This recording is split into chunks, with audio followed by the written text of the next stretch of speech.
वंदितु सौसिधे ध्रुवमचल मनोमंगलीपते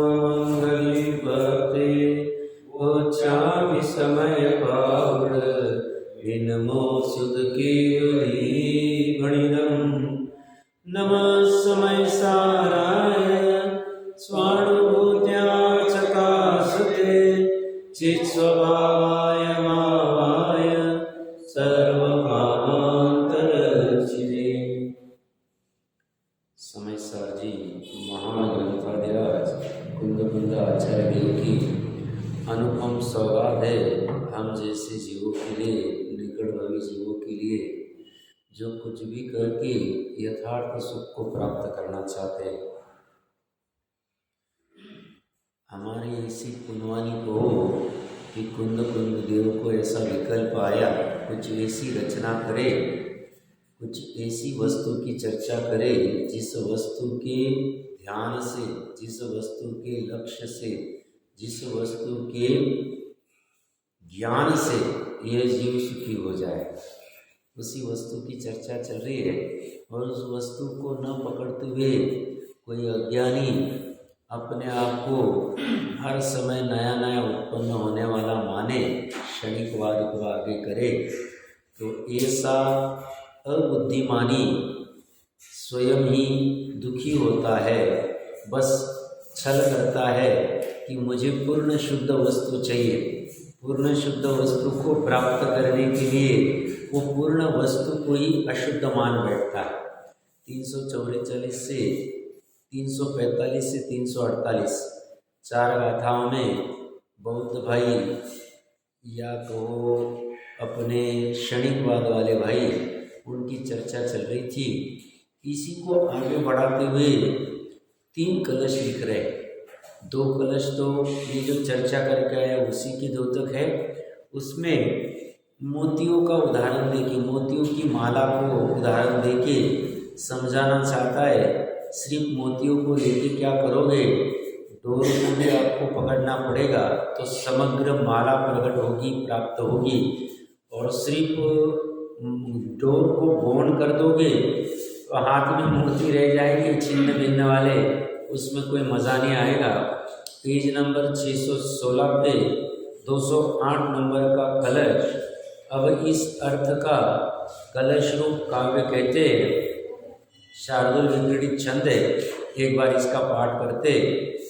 आत्मानं परिशुद्धमिं सुविरति व्याप्ति प्रपद्यांधकै कालोपाधिबलादशुद्धिमधिकां तत्रापि मध्वापरै चैतन्यं क्षणिकं प्रकल्पपृथुकै शुद्धर्युसूत्रे आत्मा विजित ईश्वरवदो निसूत्रमोक्षिमीं।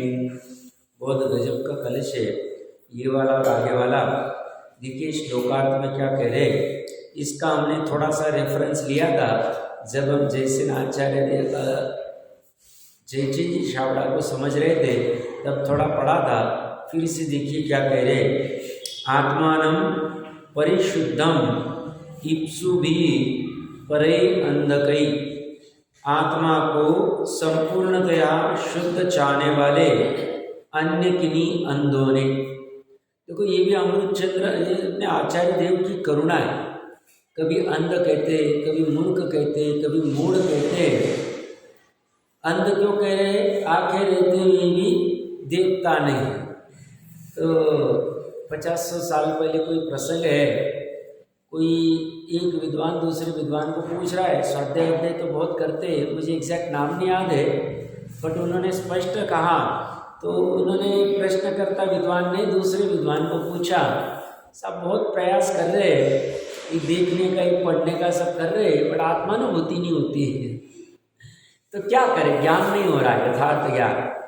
तो बोलते अंधा कहीं का, जानने वाले को नहीं जानता है, ऐसा स्पष्ट कहा उन्होंने। 50 साल की बात है, किसी को पता होगा तो कह सकते हैं कि भाई इनकी चर्चा थी। तो कहने की बात है, हम सभी अंधे ही आके रह के, अगर हम देखने वाले को देख नहीं पा रहे तो, जानने वाले को जान नहीं पा रहे तो जानने वाला और देखने वाला कौन? तो ध्रुव स्वभाव, सामान्य स्वभाव। पर्यायगत की चर्चा ही नहीं चल रही, क्योंकि खंडन ही पर्याय का चल रहा है। पर्याय है नहीं ऐसा नहीं, हम पर्याय को मानते, पर्याय है, बट पर्याय से प्रयोजन नहीं सकता है, इसके लिए उसको गौण कर देते। ये कला हमारे पास प्रकट करनी है कुछ भी करके, कि पर्याय को गौण कर दो और द्रव्य को, सामान्य को ऊर्ध्व कर दो। ऊर्ध्व क्यों करना ध्रुव को? क्योंकि ध्रुवता से जो स्वयं क्षणिक और शाश्वतता को अनुभव कर ले, स्वयं जो मर मिटने वाली है, उत्पाद में युक्त है, स्वयं जो अध्रुव है वो ध्रुव के लक्ष्य से ध्रुवता को अनुभव कर पाएगी, और उसको अनुभव करने का दूसरा कोई उपाय नहीं। एक वस्तु के लिए अपने को आत्मा से प्रयोजन, इसलिए आत्मा कहते हैं। वैसे तो 14 द्रव्य में घटित होता है, बट आत्मा की मुख्यता से कहता हूं, आत्मा को 3 लोक में एक ही ध्रुव है, और बाकी सब पर्याय, सहयोगी पर्याय को, एक क्षेत्राघात पर्याय को, संकलित संबंध वाली पर्याय को, तादात्म्य वाली पर्याय को। द्रव्य तो एक ही है, ध्रुव तो एक ही, और उसके अलावा सब पर्यायगत योग्यता है। तो ये क्या कह रहे हैं? अंधा कह रहे हैं। किसको अंधा कह रहे हैं? जो परिशुद्धम, परिशुद्ध मतलब चारों ओर से, परि मतलब चारों ओर से, जैसे कहते हैं परिवार, परिवार मतलब वार करता है चारों ओर से, परि मतलब चारों ओर से जो वार करता है, ऐसे परिशुद्धम संपूर्णतया, पूर्णतया, परिपूर्ण, चारों ओर से आत्मा को शुद्ध, संपूर्णतया शुद्ध चाहने वाले अन्य किन्हीं अंधों ने। मैंने वो कहा था ना, वो कहता था हमारे परिचित लौकिक का उदाहरण, मैं नई गाड़ी में नई दुल्हन को लाऊंगा। अब नई गाड़ी नहीं मिली तो नई दुल्हन मिल रही तो ले लेनी चाहिए, बट ये क्या कर रहा है? पूरा ही चाहिए, नहीं चाहिए तो गड़बड़ जा फिर। जैसे प्रथमायुग की घटना है, सबको पता है, धन्य कुमार का भव है, 7 भाई है, तो ये 8वां है, सबसे छोटा है, माँ का लाडला है। क्यों? पूर्व भोग के संस्कार। तो 7 भाई चलते, ये करता कुछ नहीं और फिर भी इसके मजे चल रहे। तो फिर पिताजी को लगता है कि ऐसा नहीं कि इसके भाई इसको टोकते रहे, बाकी के ये कर रहे, तो उसको कुछ शुभ मुहूर्त में कहते ये कुछ पैसे ले और जा खरीद के आ, कुछ बाजार में कुछ व्यापार करके आ, जितना जो लगे वो करके आ। देखो कैसी पुण्य की विचित्रता, ये सत्यार्थ है, ये सही वस्तु स्वरूप है। तो सभी भाई तो ताकते रहते, देखते क्या व्यापार करता, पहली बार जा रहा है, हम तो इतनी मेहनत करते, इतना घर को चला रहे हैं, और ये क्या करता है? तो ये जाता है, कुछ वस्तु खरीदता है, उसको वापस किसी को बेच देता है, सुबह से लेके बोलते शाम तक ये करते रहे, फिर जो कुछ फाइनल बचेगा लेके आ जाता है। तो ये जाता है, ये कुछ खरीदता है, फिर उसको बेच देता है, फिर उसमें कुछ खरीदता है, कुछ बेचता है, ऐसा करते करते अंत में एक चौपाई खरीद लेता है। धन्य कुमार क्या खरीदता है? चौपाई। जो भी 10, 20, 50, 100 दिनार दिए होंगे, तो घटना है, अपने कुछ सिद्धांत लेना है। चौपाई खरीद के लाता है। माँ तो माँ ही, माँ को तो मोह की महिमा रहती है, माँ तो मोहित है वो बच्चे में, उसको तो बहुत अच्छा लगता है, वाह मेरा बच्चा लेके आया, और उसका स्वागत करती है, जो भी कुछ करना है भूमिका अनुसार वो सब करती है, और साथों खड़े होते। माँ क्या है, चौपाई लेके आ गया बेकार वाली, इतने 100 दिनार में कुछ किया नहीं, और वो तमतमा रहे, और हम इतना कमा के लाते, कुछ करते, कुछ नहीं करते। अब वो अंदर में क्या चाह रहे हैं? ये तोड़ फोड़ के फेंक देनी चाहिए चौपाई को, क्या रख रहे हैं? माँ भी चाहे तो ऐसा कर सकती थी, बट माँ मोह में करती नहीं। माँ क्या करती है?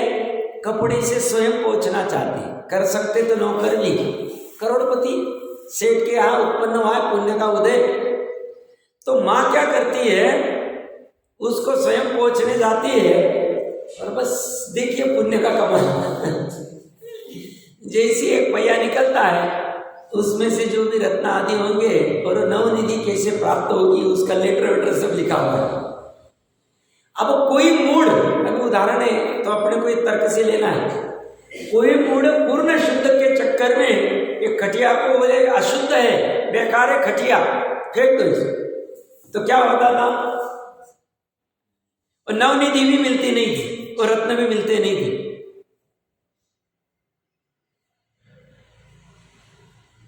समझदारी क्या है? अब वो तो माँ तो सहज में कर रही थी, अपने को तो सिद्धांत लेना है, तो वहां क्या अंदर पड़ा हुआ है? नवनिधियां की पूरा लेटर पड़ा हुआ है, वो लेटर राजा को दिखा दे, राजा दे। नवनिधियां जहां भी पड़ी जो भी रहेगी वो सब रत्न आदि मिल जाते। अब अपने प्रकरण में देह देवल में, हाड़ मास के देह देवल में वर्तमान में हरेक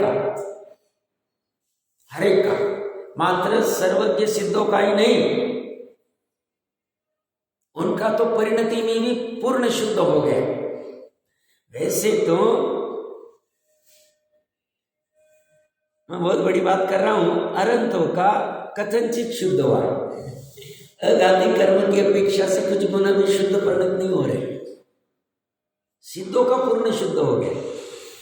बट अरंतों का ऐसा शुद्ध हो गया है, अभी कोई प्रॉब्लम नहीं रहा। आचार्य उपाध्याय साधु जी का तो अभी वैसा शुद्ध नहीं हुआ, अभी हो सकते 32 बार भावलिंगत्व लेना पड़ सकता है, अगर पहली बार ले रहे तो ऐसा हो सकता है, अर्धपुद्गल तक घूम सकते भावलिंगी रहे तो। बट ये इनकी चर्चा नहीं, इनकी तो है, इतनी तो परिणति में ही हो गई शुद्धता, जैसी जिसकी भूमिका होगी पंच परमेष्ठियों की। ये तो अभी वर्तमान में मिथ्या दृष्टि,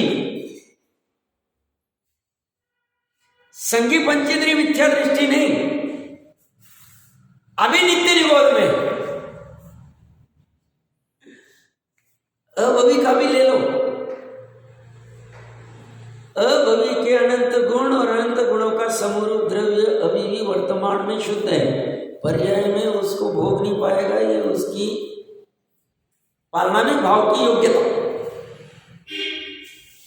पारमाणिक भाव की योग्यता कि वो उसका वेदन नहीं कर पाएगा, उसका लक्ष्य नहीं कर पाएगा, उसका ध्यान नहीं कर पाएगा, ये उसकी कमजोरी। बट स्वभाव अभी वैसा का वैसा, कैसा है? शुद्ध पड़ा। ये क्या कर रहा है? ये अंधा क्यों हो गया? ये पूरा शुद्ध चाहता है। अरे ये कहते पूरा शुद्ध में क्यों है? पर्याय अशुद्ध है, पर ये अगले समय अशुद्ध वाली पर्याय नाश होने वाली नहीं उत्पन्न होगी, उसको तू शुद्ध का लक्ष्य कर ले, शुद्ध हो जाएगी, पर्याय भी शुद्ध हो जाएगी। पर्याय को शुद्ध करने की इतनी इजी टेक्निक और कहीं नहीं, और यही टेक्निक है और कोई दूसरी टेक्निक नहीं। किसको शुद्ध करना? गुण अशुद्ध है, गुण में किंचित मात्र भी अशुद्धता नहीं। कितने गुण है? अनंत गुण, अस्तित्व गुण में कुछ भी अशुद्धता नहीं। सब वर्तमान में हमारे अस्तित्व में हमें भय लगता है, पर्यायगत भय, गुण में भय नहीं, सतगुण में कोई भी डर नहीं, सतगुण को कोई अशुद्ध परिणमन नहीं चल रहा है, शुद्ध परिणमन चल रहा है। सतगुण का शुद्ध परिणमन चल रहा है, इसलिए सत आदि गुणों का धारी अनंत गुणों का समरूप दृष्टि का द्रव्य भी शुद्ध रूप में परिणमित हो रहा है, तभी उसको शुद्ध कहा जा रहा है, तभी उसको पूर्ण कहा जा रहा है। तो गुण में अपूर्णता नहीं, गुणों के समरूप द्रव्य में इसलिए अपूर्णता नहीं, एक भी गुण में अपूर्णता नहीं, गुण में अशुद्धता नहीं, इसलिए गुणों के समरूप द्रव्य में अशुद्धता नहीं। क्या कह रहे? ये क्या चाह रहा है? ये पर्यायगत शुद्धता, अशुद्धता को ही लक्ष्य कर बैठता है, और पर्यायगत अशुद्धता को नाश करने का इतना सरल, इतना इजी और कोई उपाय नहीं। अंतर्मुहूर्त में पर्याय शुद्ध हो सकता, अंतर्मुहूर्त में पंचलब्धि अंतर्मुहूर्त का काल, शैक्षणिक, विशुद्धि लब्धि, देशना लब्धि, प्रायज्ञ लब्धि, करल लब्धि। क्या किया पर्याय को शुद्ध करने के लिए? उसका लक्ष्य किया। किसका लक्ष्य किया? एक गलती से ऐसा दिखाना पड़ गया, वहीं पे स्वभाव वहीं पे पड़ा हुआ, तो उसका लक्ष्य कर।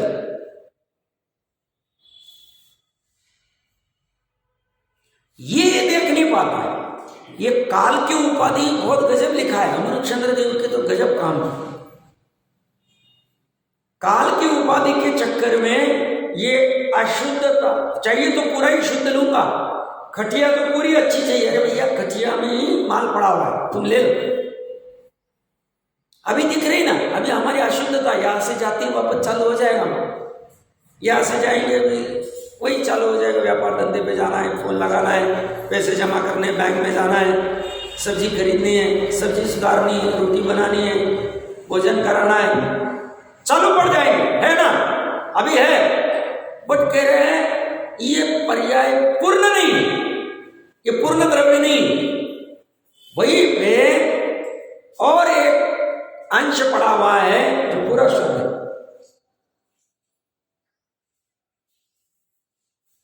उसे लेके आना चाहिए, उसे ले लेंगे, नवनिधियों से भी अनंत गुना सुखदायी वस्तु का प्राप्त हो जाए।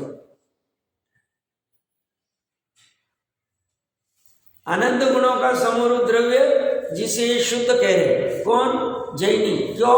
वस्तु स्वरूप ऐसा उत्पाद वाली पर्या, ये पूरा द्रव्य। एक सांख्य मत क्या करता है, पूरे आत्मा को अकर्ता मान लेता है, उत्पाद वे को मानता ही नहीं, अकर्ता है।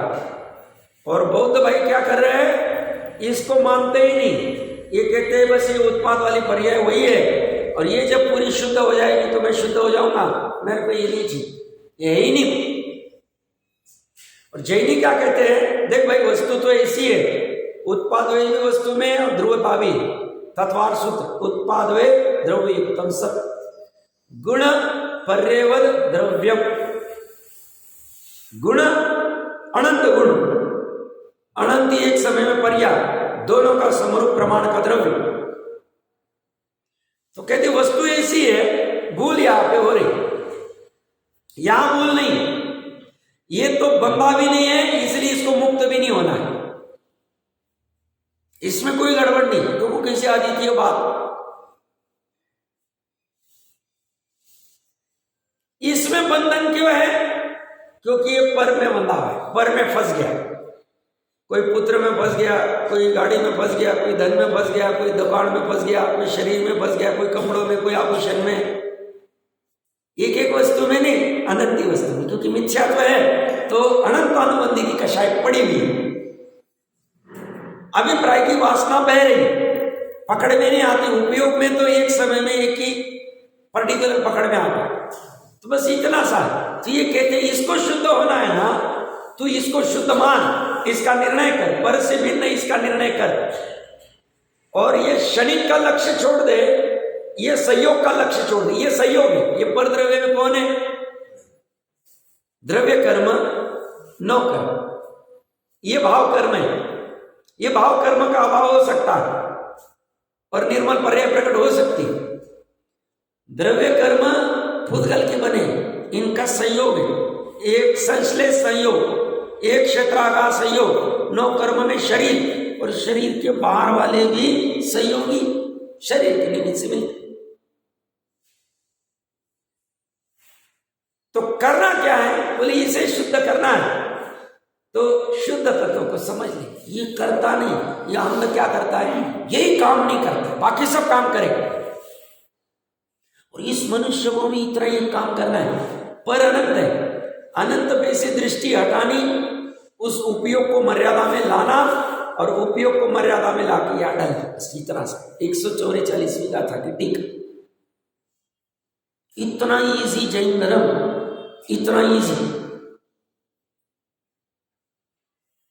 पर्याय अपनी, अनंत गुणों का समूह द्रव्य अपना, जिसका लक्ष्य करना वो भी मैं, और जिसे लक्ष्य करना है वो भी मैं।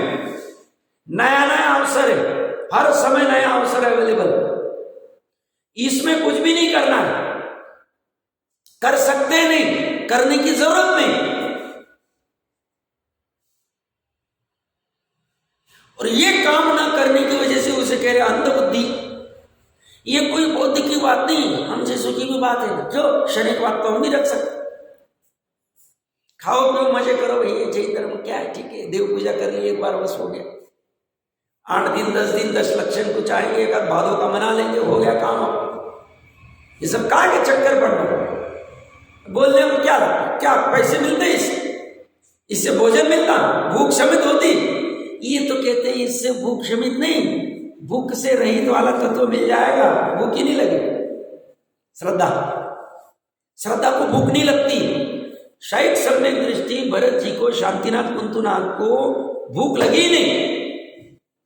श्रद्धा चारित्र में होगा, आर संज्ञा होगी 6वें गुणस्थान तक, बट 4थे गुणस्थान में श्रद्धा को मुझे भूख लगती है, खाना खाने के बाद मैं सुखी होंगी, ऐसी मान्यता ही नहीं होती।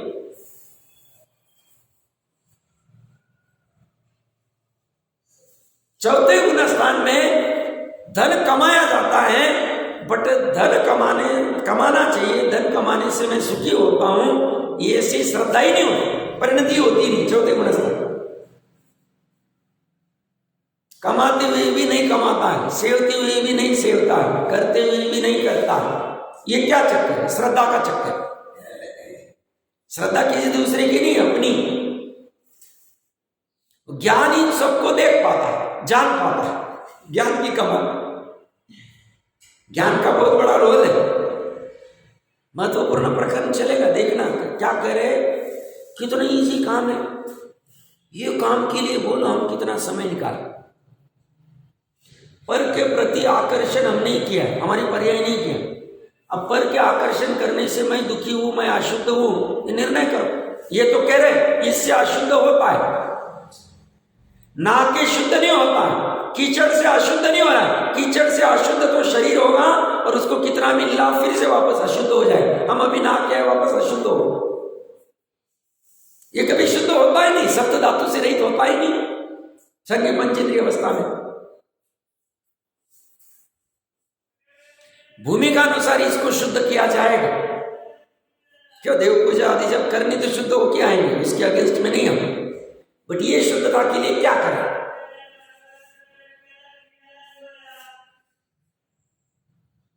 ये शुद्धता महत्वपूर्ण है, नहीं तो तब तक अंधे ही रहेंगे। सब देख तो रहे हम सिर्फ पर को देख रहे। जब तक सौ को देखते नहीं, देखा ही नहीं, अंधा ही हो, चलता फिरता शव है। कुंद कुंद देव की भाषा में कितना महत्वपूर्ण काम है, महत्वपूर्ण काम है, सरल काम है, महत्वपूर्ण। सब आपको बोलने में क्या लगता है? क्या लगता है मतलब? पर को पर जानना है, पर को पर मानना है, और क्या? सौ को सौ जानना है, सौ को सौ। सब इसमें कैसे लगेगा? इतना सब खड़ा किया है, तूने खड़ा ही नहीं किया। तू अंध है, तू देखता नहीं। सब मैंने तो किया है, सब कर्ता बुद्धि इसमें तोड़ रही। क्या कह रहे? आत्मा को संपूर्णतया शुद्ध चाहने वाले, पूरा शुद्ध चाहिए। अन्य किन्हीं अंधों ने, पृथु कई बालिश जनों ने, बालिश भी कह रहे थे वो। ये करुणा, ये समझ में आनी चाहिए अपने को। हम मां भाग्यशाली है कि अमृत चंद्रदेव हमको बालिश कह रहे, अंध कह रहे, जागने के लिए। अच्छा लगना चाहिए, इसे बुरा नहीं लगना चाहिए। क्यों? कल ही मैंने कहा था, जब तक केवल ज्ञान नहीं होता है हम सब विद्यार्थी।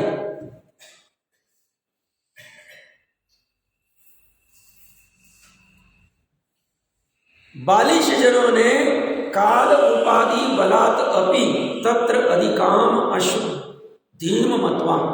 ये बालिशपना सिर्फ वहां ब्रैकेट में बौद्धों ने लिखा है, तो ऐसा नहीं समझना तो बौद्धों की चर्चा हमारी नहीं। भैया हमारा कहाँ ठप्पा है कि हम जैनी? ठप्पा बताओ, जैनी कब होगा? जब इसका दर्शन करेगा तब जैनी होगा, सही मायने। रात्रि भोजन त्याग करके जैनी होगा क्या? व्यवहार जैन कहेंगे ना, निश्चय जैन की बात चल रही। जैन साहब जिसको कहते वो कब होंगे? इसी के दर्शन से हो।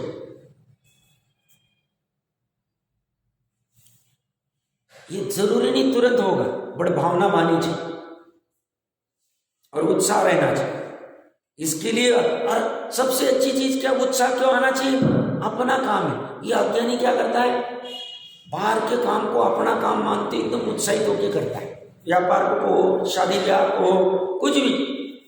किसी मित्र ने कह दिया कि भागेगा, नहीं जाना, मैं ये नहीं कह रहा, भूमिका अनुसार जो करना है वो करना। मेरा कहने का प्रश्न है, वहां करने में तू अपना काम करके करता है और ये तुझे अपना काम कठिन लगता है, दुखदायी लगता है, भयावह लगता है, नहीं डर वाला काम है, सब कैसे करेंगे, क्या बात, तो अपना काम है, ये काम सबसे पहले करना चाहिए, इसमें उत्साह आना चाहिए।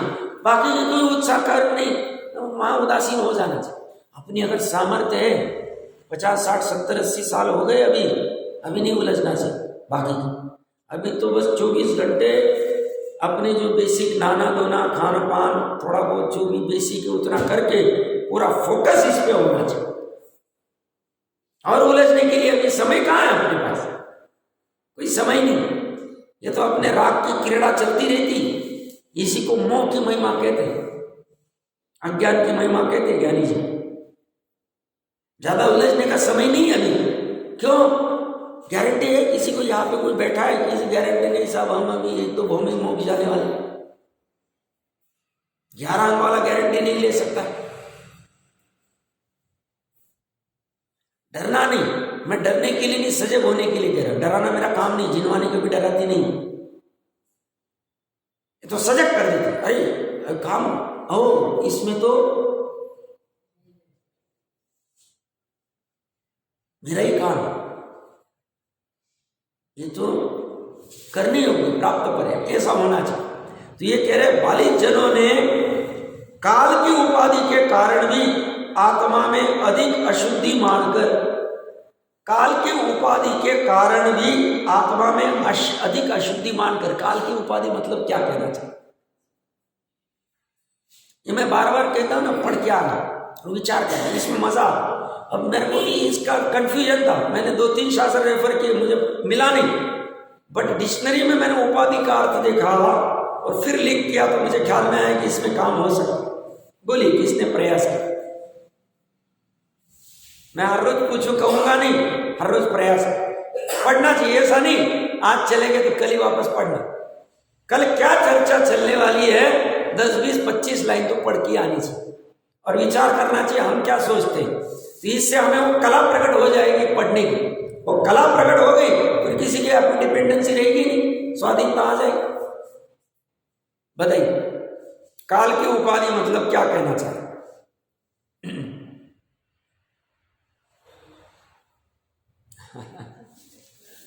बोलो भाई बोलो। नहीं, काल की उपाधि के कारण भी आत्मा में अधिक अशुद्धि मानता है। आत्मा में अधिक का अर्थ भी मैं करता हूं,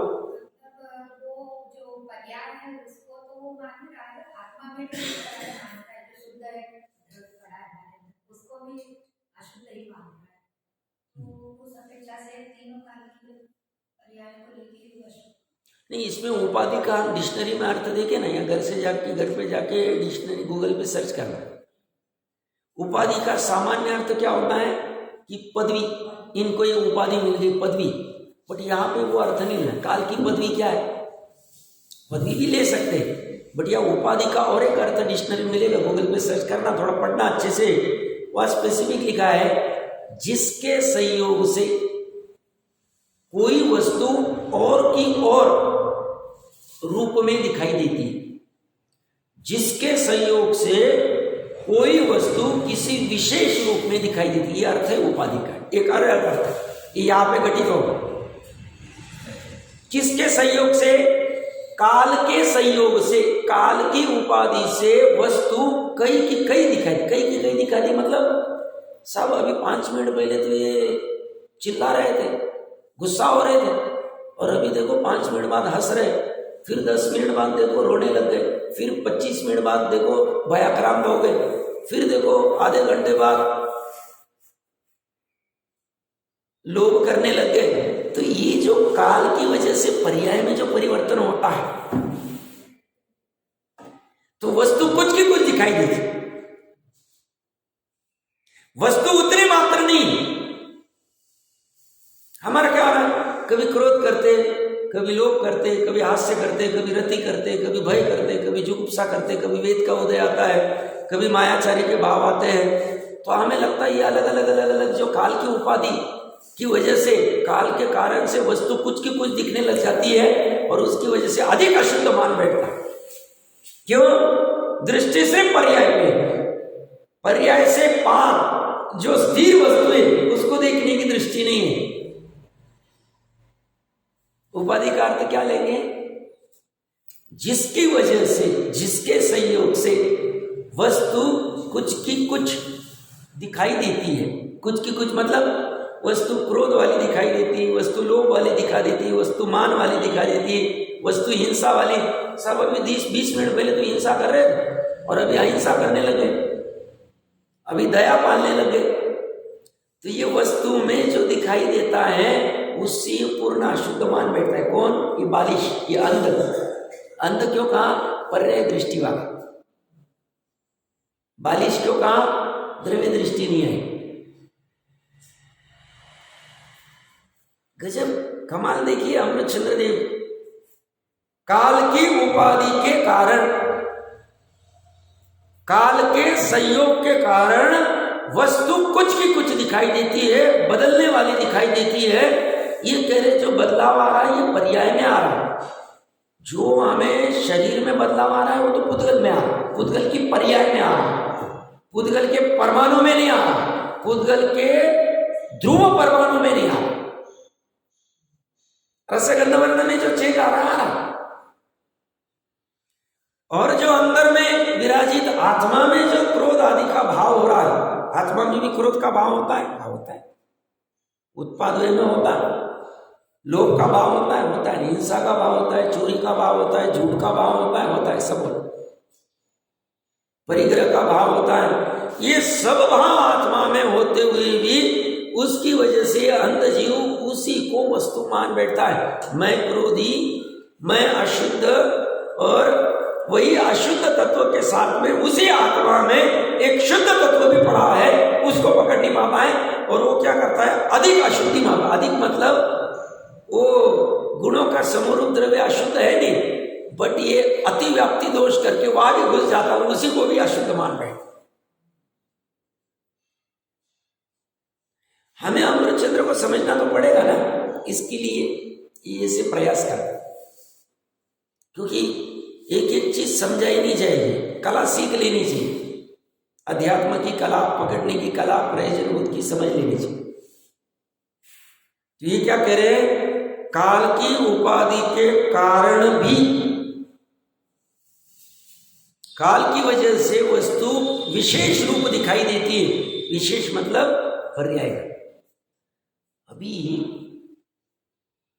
जो सिद्ध अवस्था में है, अनंत अवस्था में, सिमंदर आदि, वहां भी उनके काल की उपाधि तो है, बट ऐसा होते हुए भी ऐसी सहज सामर्थ्य हो गई कि एक जैसा केवल ज्ञान करने वाला, एक जैसा अनंत सुख अनुभव में आता, एक जैसा अनंत अस्तित्व आदि सब एक जैसे अनुभव में आते।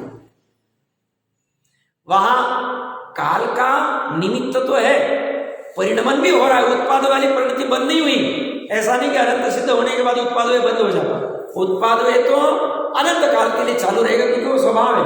और ऐसा होते हुए भी काल की उपाधि नहीं, क्योंकि वहां पे घटना बढ़ना नहीं, चेंज नहीं, क्रोध से मान नहीं, मान से लोभ नहीं, लोभ से हिंसा नहीं, ऐसे सब परिणाम बदलते नहीं।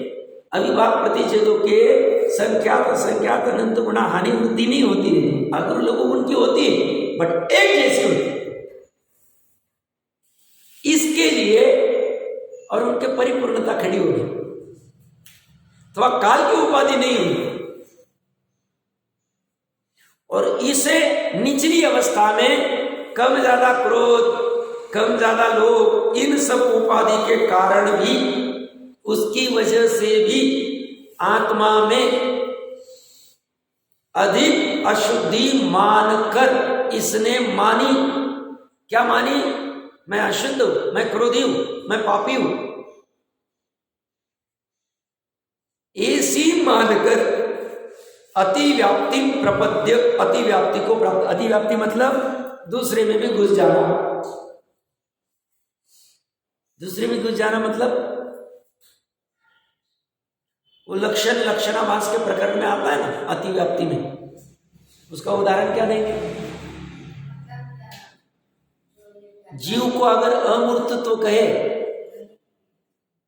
तो जीव में अमूर्तत्व है, बट अमूर्तत्व धर्मास्तिका में अतिव्याप्ति दोष आए, तो अशुद्धि पर्याय में है। बट अगर आप पूर्ण द्रव्य को अशुद्ध मान बैठोगे तो जो शुद्ध द्रव्य वो भी चपेट में आ जाए। शुद्ध द्रव्य किसका? मेरा ही, मेरा मतलब प्रत्येक जीव का, वो भी चपेट में आ जाए। पूरा अधिक अधिक अशुद्धि मानकर अतिव्याप्ति को प्राप्त होकर अतिव्याप्ति दोष आ गया, लक्षणाभास हो गया। हाँ, लक्ष्य और अलक्ष्य दोनों में प्राप्त होगा, बहुत अच्छा। उसे अतिव्याप्ति मतलब वो दोष आएगा। लक्षणाभास महत्वपूर्ण प्रकरण है, क्योंकि ये अपना आत्मा को लक्षण से ही प्राप्त होगा। इसके लक्षण क्या दिए? एक शुद्ध चैतन्यमयी मतलब ज्ञायक, पूर्ण, ध्रुव, ऐसे लक्षण की वस्तु को पकड़ना पड़ेगा पर्याय। जहां अनेकता वो मैं हो ही नहीं सकता, तो उसमें अतिव्याप्ति दोष आए। नहीं साहब, मुझे तो एक ही पुत्र है, उसमें गड़बड़ आ जाएगा, क्योंकि वह भिन्नता खड़ी हो गई। तो ये सब समझना चाहिए। तो अतिव्याप्ति को प्राप्त होकर शुद्ध ऋजु सूत्रे रतई, ऋजु सूत्र नय का एक शुद्ध ऋजु सूत्र नय भी एक भेद है। ये उसमें रत होते हुए, उसमें लीन होते हुए, उस रूप मानते हुए, उस रूप परिणमित होते हुए चैतन्यम क्षणिकम प्रकल्प्य, चैतन्य को क्षणिक कल्पित करके पूरे चैतन्य को क्षणिक कल्पित कर दिया। ध्रुव तत्व को भी क्षणिक पे ले लिया, मतलब ध्रुव तत्व को छोड़ ही दिया।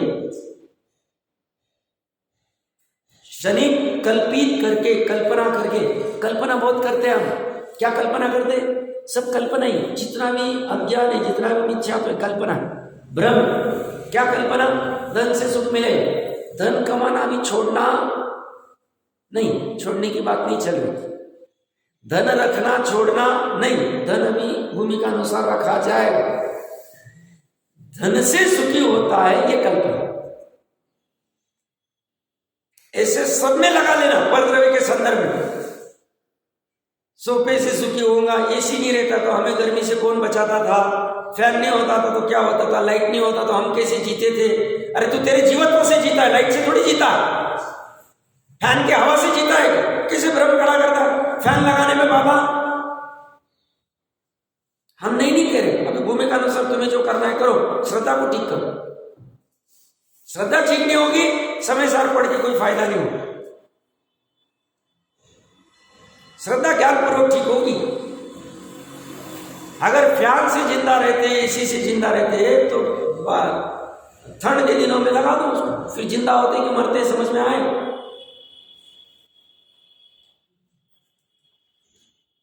तो ये क्या करता है? ये कल्पित कर देता है, चैतन्य को क्षणिक कल्पित करता है। ऐसे हमने बहुत सारी मान्यताएं की और ये मिथ्या है। सिर्फ कुदेव को, गुरु को, धर्म को छोड़ना ही सम्यक दर्शन है, या उनको ग्रहण करना ही मिथ्या दर्शन है, ऐसा नहीं। वो तो गृहित वाला, अगृहित बहुत खतरनाक, अंदर तक घुसा हुआ। हाँ, ये बात नक्की, अगृहित जाने के पूर्व गृहित ही जाए, नक्की बात 100%। तो गृहित तो जल्दी से छोड़ना चाहिए, उसमें कुछ नहीं, उदासीन हो जाना। अब पूर्व में जो किया हो गई, जो हो गई वो प्रायश्चित कर लेना, और वर्तमान और भविष्य में अपने आत्मा को किसी को दिखाने के लिए नहीं, कोई जैन धर्म के ऊपर उपकार करने के लिए कुदेव को छोड़ना नहीं और सुदेव को ग्रहण नहीं करना। ये तो हमारे आत्मा का कल्याण है, क्योंकि वितरागी कहते हैं हमारा क्या, हमारा तो कल्याण हो चुका। जैन धर्म कहते हैं मेरा कल्याण कौन कर सकता है, अनादिकाल से मेरा कल्याण ही चल रहा है महाविदेह क्षेत्र में। जिनको सुखी होना है वो मेरे पास आ जाते, जैन धर्म के पास। जैन धर्म किसके पास जाता नहीं, स्वामी जी स्वयं आए जैन धर्म के पास, हम स्वयं आए, हमें हमारा कल्याण करना है। तो यहां पे जितनी कल्पना है, कल्पना किसने की? और रस्सी में सांप की कल्पना किसने की? मैंने। रस्सी को रस्सी में जानने का कौन काम करेगा? मैं ही करूं। दूसरा कह सकता है भैया वो रस्सी है, सांप नहीं है, वो कह सकता है। वो कल्पना को छोड़ना कि छोड़ना मेरा काम है। कोई कहे भी नहीं वो सांप नहीं, सांप नहीं तो सांप, ये तो डूब भयाक्रांत रहे संसार में। इसलिए अज्ञानी को, मिथ्या दृष्टि को साथ हमेशा बने रहे।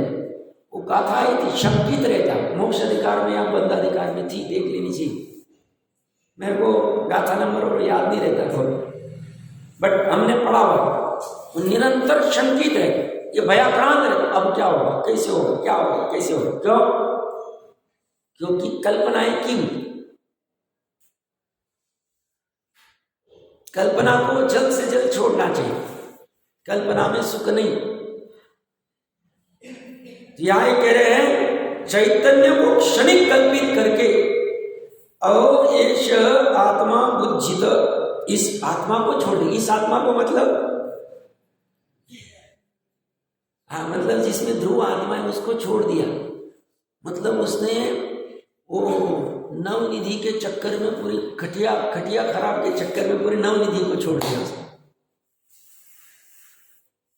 ऐसी हमारी हालत भी। समूह शरण में जाके भी अनेकों बार गए। सदाशिवदास जी की चर्चा कर रहे थे भावना अधिकार में। समूह शरण में भी कितनी बार खाली के खाली हाथ दिया। बस एक काम करने में हम क्यों समझ में नहीं आता। मतलब मेरे को आश्चर्य होता है क्यों हम इतना समय क्यों लग रहा है। पुरुषार्थ उछल क्यों नहीं रहा है कार्य करने के लिए? उछलना चाहिए। सब पंचम काल निमित्त है। निमित्त उपादान में कुछ नहीं करता।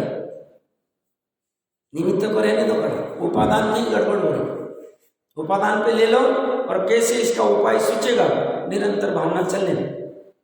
ये तो क्या हो गया, इसने अनंत गुणों के समरूप वैभव को ही छोड़ दिया। किसके चक्कर में?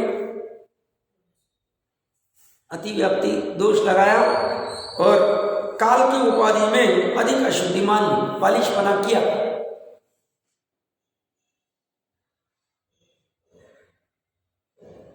वो मैंने थोड़े दिन पहले कहानी गई थी ना प्रसंग, किसी ऐसी तापसी 363 मत वाले अपने तो सच्चे भाव लिंगी तो कहते नहीं। तापसी का कोई शिष्य था तो उसने पूछा आप कुछ करिए, तो उसने बोला ये पहाड़ खरीद, इस पहाड़ में बहुत सोना गड़ा हुआ तो उसको खोदने लग जाता। अब उसको विश्वास होते उस तापसी के ऊपर, तो खोदता है, बहुत सालों तक प्रयास करता है, पहाड़ बड़ा रहता, थक जाता है। बोलते तापसी ने ठग दिया, मैंने खरीदा, इतनी मेहनत कराई, मिला नहीं। उसने कौड़ी की मूल में दूसरे को बेच दिया। उसने एक कुदल निकाली, वहां से निकल गया धन। हमारी भी उस पहले वाली व्यक्ति जैसी हालत है। धन अपने पास होके भी हमें मिलने की ये पूरी कला दिखा है। कैसे कला? हम चक्कर में उसको मानते ही नहीं और ऐसे उसको छोड़ दे पूरा। दूसरा तो कोई ले नहीं सकता है, उसको पूरा त्याग कर दे। शुद्धता अभी हमें स्वामी जी की क्यों महिमा आती? 45 साल वही बात करते रहे, भैया शुद्ध ही देख तू उसको देख, वो परमात्मा चाहिए, वो नक्की कर, निर्णय कर। परमात्मा किसको? इस आत्मा मतलब उस आत्मा, उसको भी छोड़ दिया शुद्ध आत्मा। निसूत्र मुक्ता इक्षिवीय हारवत, जैसे हार के सूत्र डोरे को न देखकर मात्र मोतियों को ही देखने वाले हार को छोड़ देते। जो मोतियों को देखते रहेंगे वो व्यग्रता को अनुभव करें, आकुलता को अनुभव करें। क्योंकि मोती मान लो अलग अलग कलर के होंगे, अलग अलग डिजाइन के होंगे, अलग अलग, तो मोती देखने में ये मोती हरा है, ये लाल है, ये पीला है, तो व्यग्रता आएगी। हरे को छोड़ के लाल को देखो, लाल को देखो, पीले को देखो, इसकी डिजाइन चौकोन में, ये गोल है, ये छोटा है, ये बड़ा है, व्यग्रता खड़ी थी। समग्र हार को ग्रहण करना है तो सूत्र को रखना पड़ेगा। तत्वार सूत्र को सूत्र क्यों कहते हैं? क्योंकि सूत्रों में मतलब 12 अंक का सार है। 357 सूत्र में काम हो जाएगा, ऐसा काम है। आगम का ग्रंथ है, गजब का। तो ये सूत्र को छोड़ देगा। सूत्र मतलब त्रिकाली शुद्ध और मोती मतलब उत्पाद वाली पर्याय। देखो उसने उत्पाद वाले पर्याय में कितना व्यग्र हो गया, उसको हार मिलेगा ही नहीं। स्वभाव से ऐसा तो होता नहीं, इसकी कल्पना में ये सब चल रहा। इसके मानने से वो सूत्र छूट नहीं गया, सूत्र तो वहीं पे पड़ा। सूत्र मतलब क्षणिक मानने से मेरा आत्मा कुछ गुम नहीं होगा, बट परिणत में मान्यता में मैंने छोड़ दिया उसको, तो मैं उसकी प्रतीति नहीं कर पा, मैं उस धन को भोग नहीं पा, उस वैभव को भोग नहीं पा। कौन सा वैभव? चैतन्य का वैभव, चैतन्य चमत्कार को, गायक आत्मा को, शुद्धता को, पूर्णता को, निर्मलता को, अखंडता को, अवेदता को भोग नहीं पा रहा हूं। ये मेरा नुकसान हुआ। कब से हुआ? अनादिकाल से। कितने परावर्तन किए मैंने? अनंत। बस क्या गलबत की? बालिशपना की।